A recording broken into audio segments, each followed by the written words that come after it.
kali pembahasan saat ini.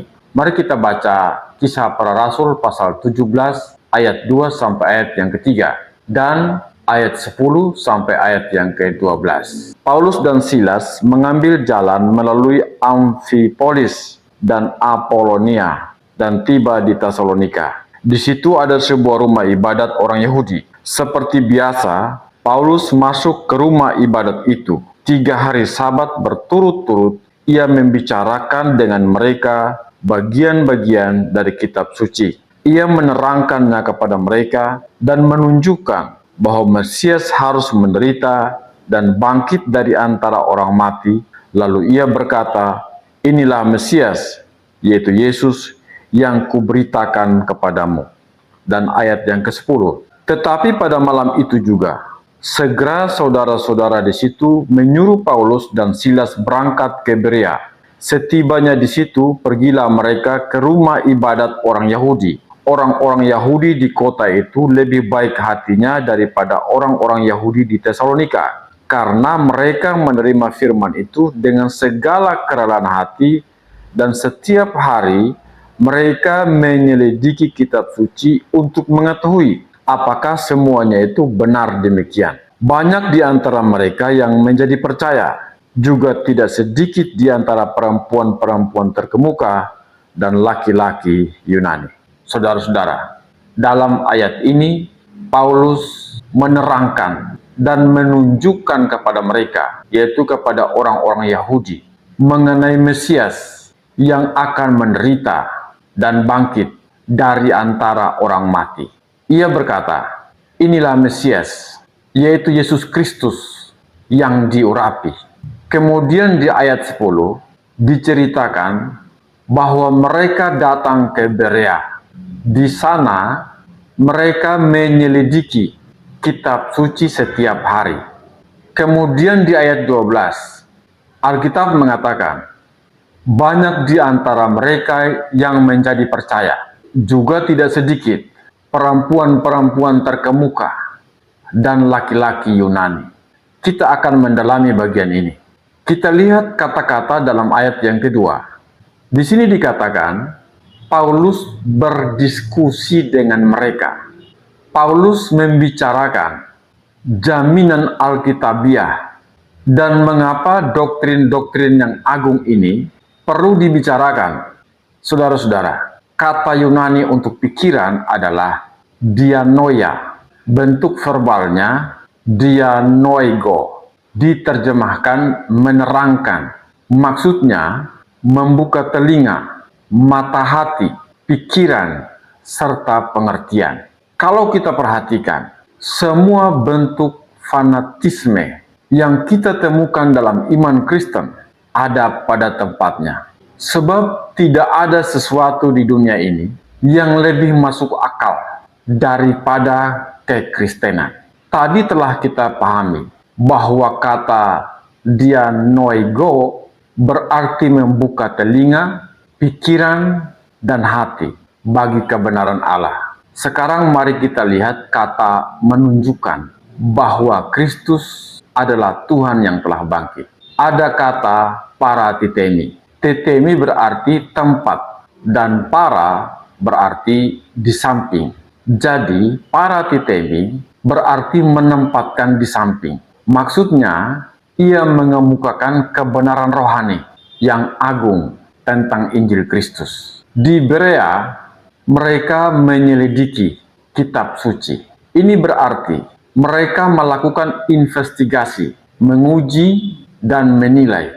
Mereka menguji firman Allah dan membuat penilaian-penilaian yang ketat berhubungan dengan apa yang Tuhan firmankan. Kemudian dikatakan, banyak di antara mereka yang menjadi percaya setelah mereka menguji, mempelajari, membandingkan, dan menginvestigasi firman Allah. Saudara-saudara, ada 2 kesimpulan yang dapat kita peroleh dari studi eksegesi ini. Pertama, yang menjadi pusat dari pelayanan Paulus adalah kitab suci. Ketika Paulus berkhotbah, isi kitab sucilah yang ia khotbahkan. Ketika Paulus berdiri, Ia melakukannya dengan kitab suci di tangannya. Ia menguraikan jalan Tuhan secara terperinci. Paulus menyimpulkan bahwa seluruh tingkah laku dan khotbah yang ia lakukan sesuai dengan kitab suci.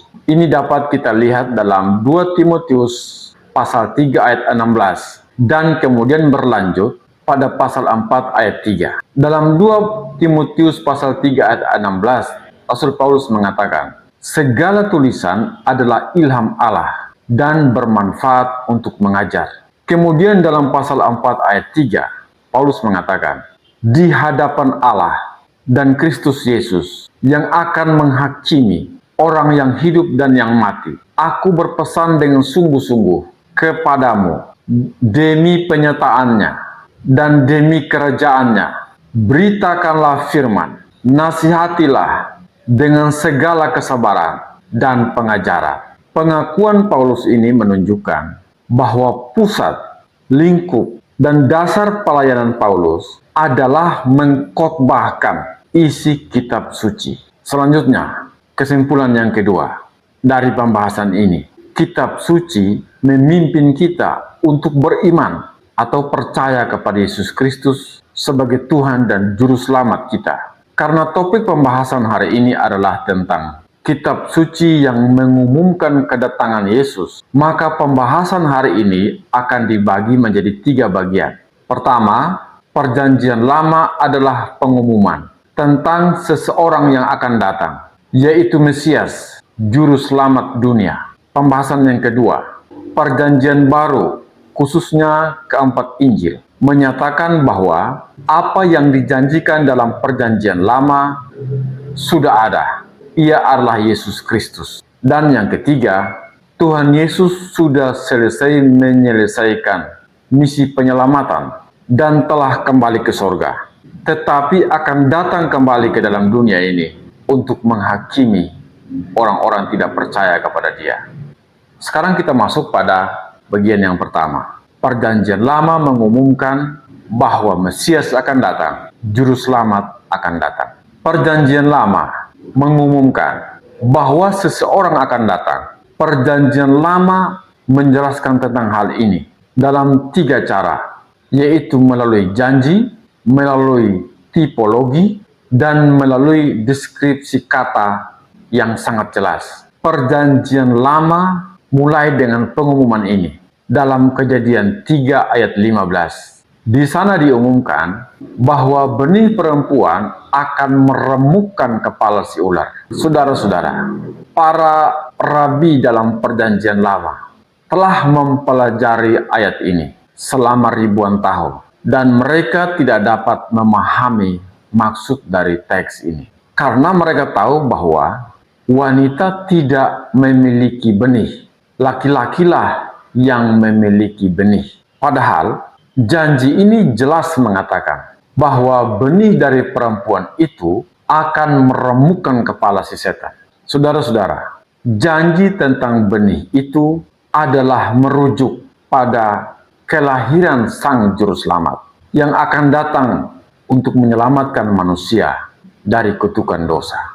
Dan itu merujuk kepada Yesus Kristus. Kemudian kita baca lagi dalam Kejadian pasal 49. Ketika di hari-hari terakhir dari hidupnya, Yakub mengumpulkan semua anak-anaknya dan memberikan kata-kata berkat kepada mereka. Khusus kepada anaknya yang bernama Yehuda, Yakub berkata begini, tongkat kerajaan tidak akan beranjak dari Yehuda, ataupun lambang pemerintahan dari antara kakinya, sampai dia datang yang berhak atasnya, maka kepadanya akan takluk bangsa-bangsa. Nubuatan ini mengarah pada kedatangan Yesus Kristus, dan itu digenapi. Saudara bisa baca dalam Matius pasal 1, yaitu kisah tentang silsilah dari Tuhan Yesus Kristus. Ada nama Yehuda di dalam daftar silsilah itu. Jadi pesannya jelas bahwa Mesias, Sang Penyelamat, akan datang. Ketika Musa menghadapi hari-hari terakhir dari hidupnya, ia mengumpulkan umat Tuhan di dataran Moab. Ia memberikan kata-kata perpisahan kepada mereka. Ia berkata kepada mereka, "Setelah aku pergi, seorang nabi dari tengah-tengahmu, dari antara saudara-saudaramu, sama seperti aku, akan dibangkitkan bagimu oleh Tuhan Allahmu. Dialah yang harus kamu dengarkan." Itu yang dicatat dalam Ulangan pasal 18 ayat 15. Seorang nabi yang dimaksudkan di sini adalah gambaran Sang Penyelamat, Sang Mesias yang akan datang, yaitu Yesus Kristus yang akan datang. Kemudian, dalam suatu rentang sejarah yang panjang, khususnya pada perjalanan kehidupan bangsa Israel, ketika bangsa ini dipimpin oleh Raja Daud, Allah mengirim Nabi Nathan kepada Daud untuk memberitahukan kepadanya bahwa setelah ia dikumpulkan bersama dengan nenek moyangnya, maksudnya setelah dia meninggal, Allah akan memberikan baginya seorang anak laki-laki yang akan duduk di tahta Daud untuk selama-lamanya. Kerajaannya akan tetap ada selama-lamanya. Itu yang dicatat dalam 2 Samuel pasal 7 ayat 12 sampai ayat yang ke-13. Seorang anak yang dimaksudkan di sini adalah Sang Penyelamat, yaitu Mesias yang akan datang. Yesus Kristus yang akan datang. Dan itu digenapi. Saudara bisa baca dalam silsilah Tuhan Yesus pada Matius pasal 1. Di sana ada nama Daud disebutkan sebagai leluhur dari garis keturunan Yesus. Saudara-saudara, pada kitab Maliaki pasal 3 ayat 1 sebagai kitab penutup dalam perjanjian lama, di sana diumumkan, "Lihat, aku menyuruh utusanku supaya ia mempersiapkan jalan di hadapanku. Dengan mendadak, Tuhan yang kamu cari itu akan masuk ke bait-Nya. Sesungguhnya ia datang, firman Tuhan semesta alam." Utusan yang dimaksud di sini adalah Yohanes Pembaptis. Kemudian dalam pasal 4 ayat 2, Maliaki mengatakan begini, "Tetapi kamu yang takut akan namaku, bagimu akan terbit surya kebenaran dengan kesembuhan pada sayapnya. Kamu akan keluar dan berjingkrak-jingkrak seperti anak lembu lepas kandang." Surya kebenaran yang dimaksudkan di sini adalah Yesus yang adalah Mesias itu. Itulah janji Allah kepada bangsa Israel dalam perjanjian lama. Saudara-saudara, dalam 1 Makabe dikisahkan tentang Antiochus Epiphanes yang menajiskan mezbah suci. Ia mengambil darah babi dan memercikkannya ke atas mezbah suci dengan tujuan untuk menajiskan bait Allah. Kemudian Makabe dipenjara pada tahun 165 sebelum Masehi atau sebelum Tuhan Yesus lahir, karena ia menolak penindas atau tidak taat kepada penjajah yang berasal dari bangsa Syria. Ketika Makabe bebas, ia berdiri di depan altar yang telah dinajiskan itu. Kemudian ia mempersembahkan korban sesuai dengan ketetapan yang ada. Makabe berkata begini, "Tunggulah hari ketika seorang nabi akan datang yang akan memberitahukan kepada mereka tentang apa yang harus mereka lakukan." Jadi siapakah nabi yang dimaksudkan di sini?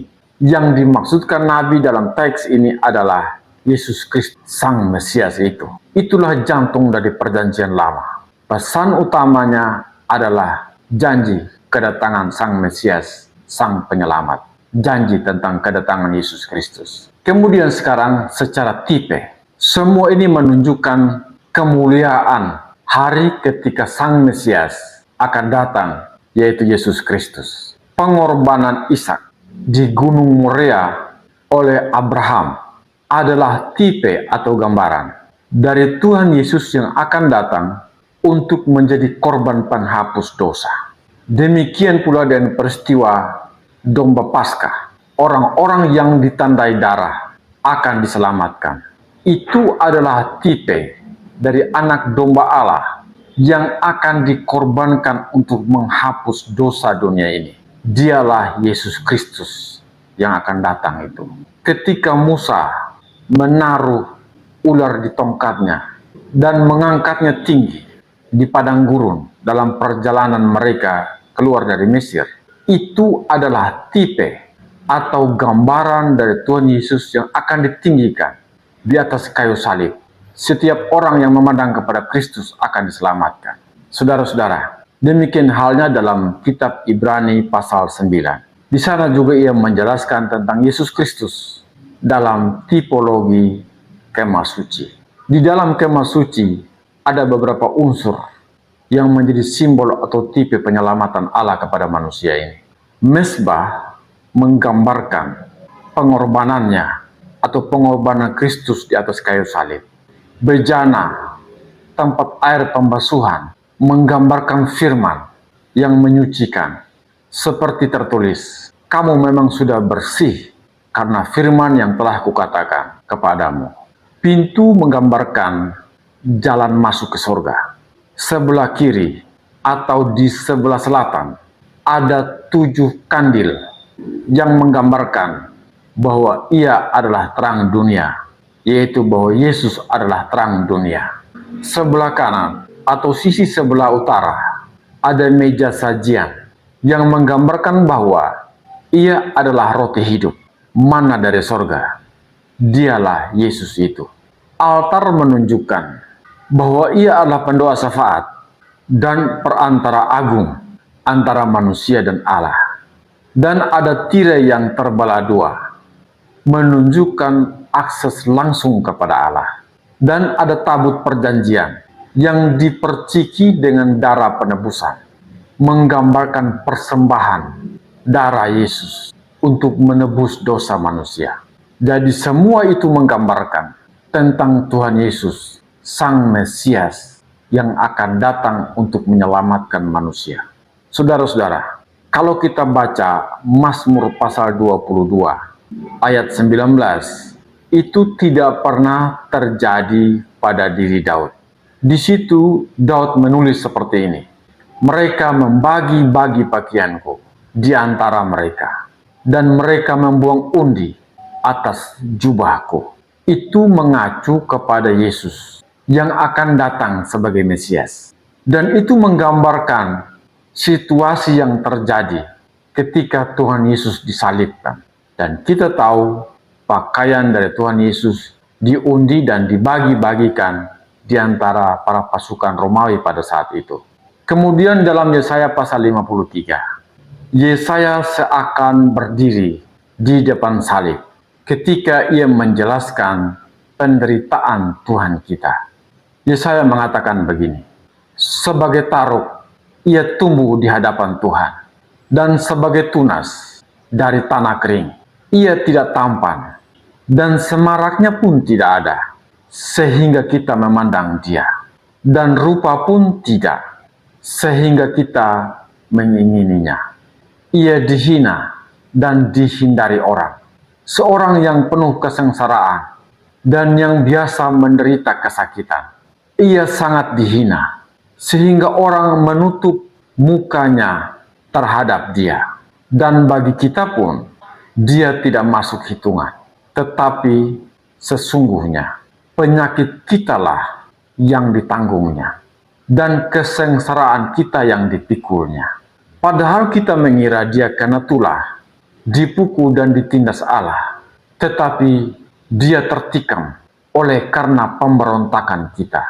Dia diremukkan oleh karena kejahatan kita. Ganjaran yang mendatangkan keselamatan bagi kita ditimpakan kepadanya, dan oleh bilur-bilurnya kita menjadi sembuh. Kita sekalian sesat seperti domba, masing-masing kita mengambil jalannya sendiri. Tetapi Tuhan telah menimpakan kepadanya kejahatan kita sekalian. Dia dianiaya, tetapi dia membiarkan diri ditindas dan tidak membuka mulutnya, seperti anak domba yang dibawa ke pembantaian, seperti induk domba yang keluh di hadapan orang-orang yang menggunting bulunya. Ia tidak membuka mulutnya. Saudara-saudara, nubuatan ini tergenapi ketika Tuhan Yesus disiksa dalam proses penyalibannya di kayu salib. Jadi sekali lagi, Pesan utama perjanjian lama adalah perjanjian tentang seseorang, yaitu Sang Mesias yang akan datang, yaitu Tuhan Yesus, Juru Selamat kita. Sekarang kita masuk pada bagian yang kedua. Perjanjian baru mengkonfirmasikan bahwa Mesias yang dijanjikan dalam perjanjian lama sudah datang. 4 penulis Injil menghadirkannya dengan luar biasa. Pada waktu Matius menulis Injilnya, ia menulis untuk orang-orang Yahudi. Orang-orang Yahudi yang mempunyai kitab perjanjian lama. Ia berkata begini, hal ini terjadi supaya tergenapilah apa yang dikatakan oleh Nabi. Katakan kepada Putri Sion, lihatlah, Rajamu datang kepadamu, rendah hati, dan menunggang seekor keledai, dengan seekor keledai muda, anak dari keledai beban. Itu dicatat dalam Matius pasal 21 ayat 4 sampai ayat yang kelima. Kemudian dalam Matius pasal 1 ayat 22 dan 23, Matius mengatakan, hal itu terjadi supaya genaplah yang difirmankan Tuhan oleh Nabi. Sesungguhnya anak darah itu akan mengandung dan melahirkan seorang anak laki-laki, dan mereka akan menamakan dia Immanuel, yang berarti Allah menyertai kita. Ayat ini adalah penggenapan terhadap nubuat Nabi Yesaya yang ditulis dalam Yesaya pasal 9 ayat 5. Di sana dicatat, sebab seorang anak telah lahir bagi kita, seorang putra telah diberikan untuk kita. Lambang pemerintahan ada di atas bahunya, dan namanya disebut orang, Penasihat ajaib, Allah yang perkasa, Bapa yang kekal, Raja damai. Itulah konfirmasi dari Injil Matius. Ia mengatakan bahwa Sang Penyelamat, yaitu Mesias, sudah ada. Selain itu, Markus, salah seorang penulis Injil, ia menunjukkan Injilnya kepada orang-orang Romawi. Markus menggambarkan Kristus atau Yesus sebagai pembuat mujizat yang agung, manusia yang memiliki kekuasaan atas alam semesta, dan orang-orang Romawi yang adalah penguasa, yang adalah penjajah pada waktu itu, senang mendengar narasi yang dibawakan oleh Markus. Penulis Injil yang lain yang bernama Lukas, ia adalah seorang dokter. Ia menulis sangat teliti, mulai dari kelahiran Yesus. Ia menyelidiki kisah itu mulai dari Maria, ibu Yesus. Lukas juga menulis tentang orang Samaria yang baik hati. Lukas juga menceritakan tentang kisah anak yang memboroskan harta kekayaannya.